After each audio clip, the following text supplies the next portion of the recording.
विदुर जातक कथा। कुरु जनपद के राजा धनंजय, जिसकी राजधानी इंद्रप्रस्थ थी, पृथ्वी लोक का सबसे पराक्रमी राजा माना जाता था।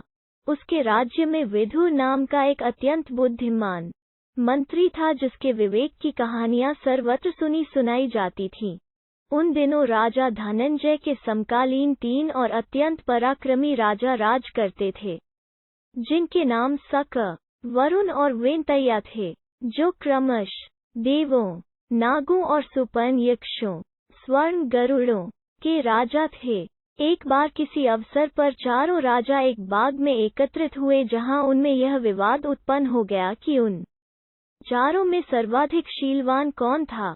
विवाद जब बढ़ने लगा तो उन चारों ने सर्वसहमति से विदुर को बुला उसकी राय जाननी चाहिए। तब विदुर ने उन राजाओं से यह कहा कि वे चारों ही समान रूप से शीलवान थे, ठीक किसी रथ के चक्रों के आरे की तरह।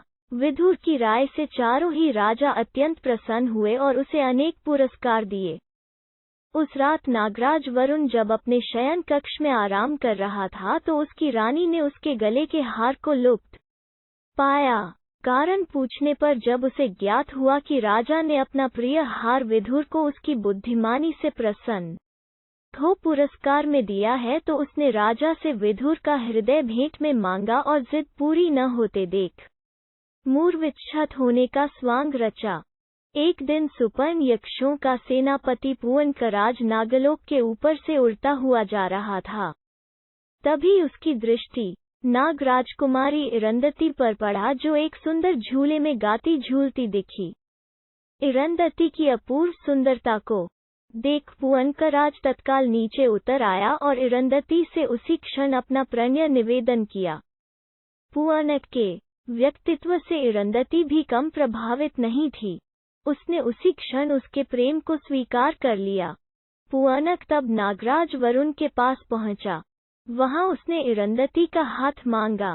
नाग और गरुड़ों का वैमनस्य बहुत पुराना था, किंतु नागों पर गरुड़ भारी पड़ते थे।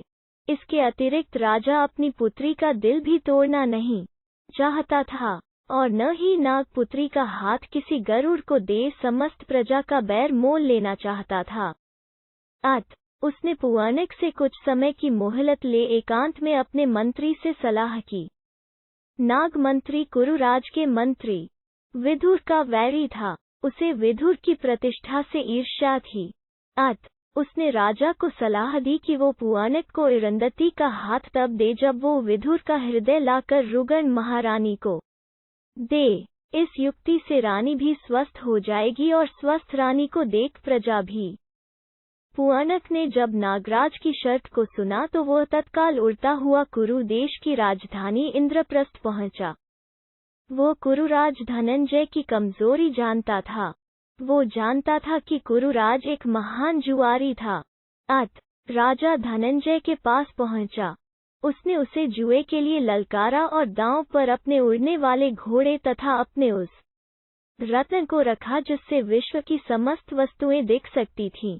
राजा धनंजय भी जुआ खेलने को तैयार था और उसने भी अपने अनेक प्रकार के रत्नों को दांव पर लगाना चाहा, किंतु पुअनक ने तब उससे कहा कि यदि रत्न ही दांव पर लगाना था तो उसे अपने राज्य के सबसे अनमोल रत्न विदुर को लगाना होगा। खेल आरंभ हुआ।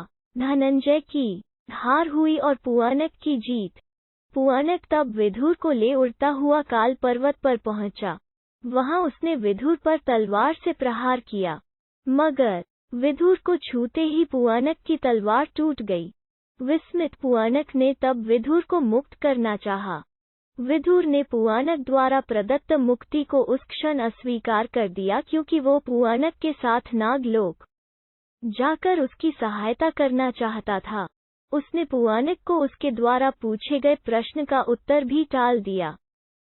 जब पुअनक और विदुर नागलोक पहुंचे तो उनका भव्य स्वागत हुआ।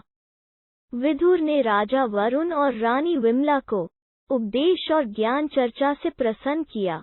तत्पश्चात पुअनक और इरंदती का विवाह बड़ी धूमधाम से संपन्न हुआ। विवाहोपरांत पुअनक ने विदुर को ससम्मान इंद्रप्रस्थ पहुंचाया और उसे अपना वो रत्न भेंट में दिया जिससे विश्व की कोई भी वस्तु देखी जा सकती थी।